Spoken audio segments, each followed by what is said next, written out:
Returning collectible fans, Fly Guy for TekSushi.com. Yet another G.I. Joe Retaliation Wave 3 Ultimate figures to review. This is the Data Viper, one very unusual figure. Very kind of Japanese, I think, an anime kind of looking figure, but we'll take you through all of the weirdness that is this character and show you in more detail in just a second. He's got a lot of accessories, so let's start with one that's sticking out his back, and that is another one of these tactical drones. So if I take this off, if I can take it off, this figure tends to, or has a tendency to kind of fall apart because there's so much on it. But let me show you what this is. So we reviewed one of these already, which comes with Duke. The Duke version is more kind of brown, I think, from memory. No, it's the same kind of colour, but it has that also that attack drone there. But instead of the Cobra logo, as you can see on the top, it has the American flag. This one has 052 written on it as well. So quite a nice, cool thing if you're into that. It's rather smooth, and as per on the Joe videos, a couple of weapons which can also function as just standard Joe weapons, basically. So that is the attack drone, and that can plug into the Data Viper's back if you wanted to. Now, he's just got so much stuff going on. Where do I start with this guy? Let's get a look at him first of all. So these things that are on his shoulder are missiles, basically, that would fire out. That's the plan anyway. And they are movable. They're on pegs, so you could have one firing left and one firing right, whatever you want to do.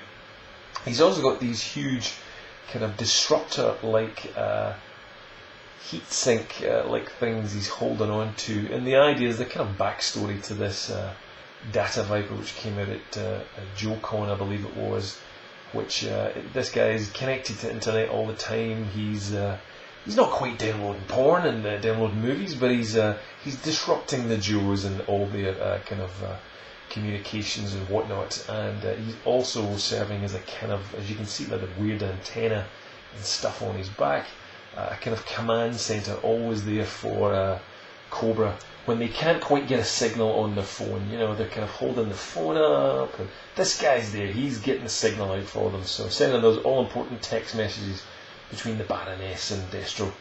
Meet me at Starbucks or something. No, I'm kidding. No. It's very late here. Trust me, I'm going a bit mad.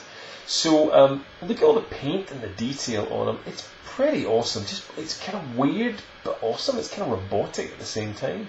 Now this head is removable, and we'll take that off.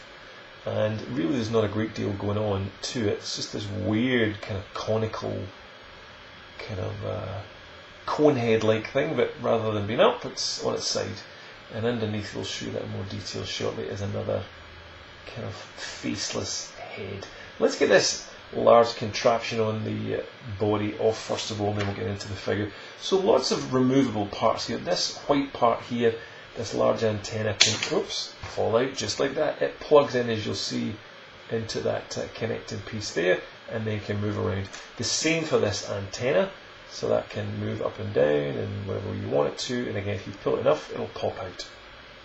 So the same for these weapon pieces on the back. They're also on little pegs, you can see there.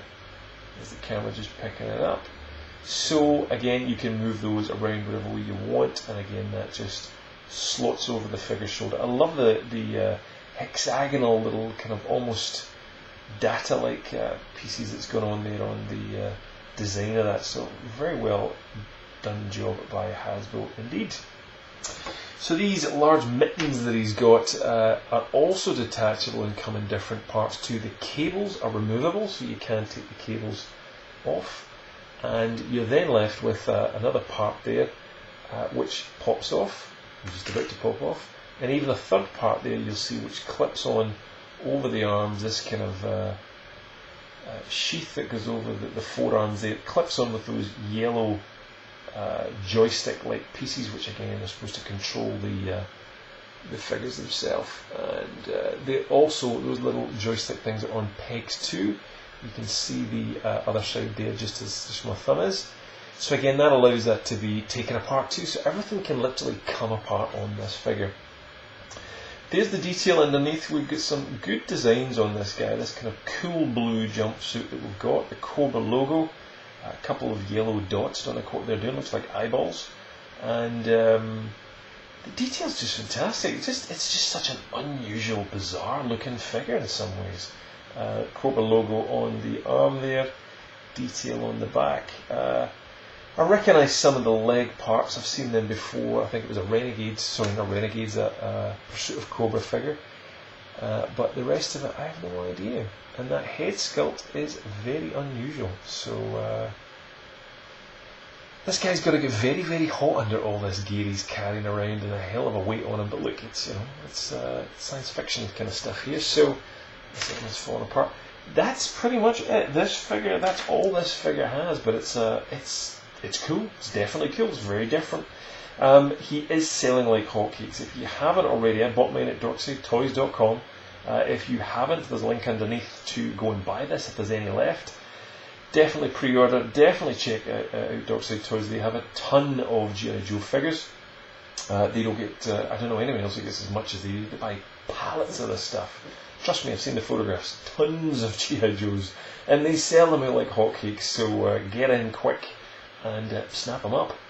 But you definitely want this one. This one is only going to go up and up in price. So get on, nab it for a good price, and at least hold on to it because they're great, great figures.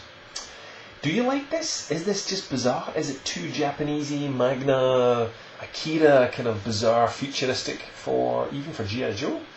Love to know your thoughts. Leave a comment below. If you don't want to leave it there, you can also talk to us or join us on TekSushi on Twitter as @TekSushi. We're on Google Plus with a G.I. Joe community. You just look for G.I. Joe, or you can find us as Plus TekSushi. We're on Facebook as TekSushi2, and you can find us also at TekSushi.com, where all the links are.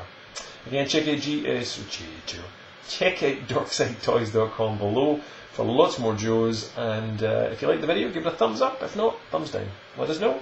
And if you want to get more G.I. Joe reviews, just check our site for the playlists there. Or hit subscribe and you'll get the reviews straight to your inbox. More Joes will be coming up for review again soon. See you later. Cheers.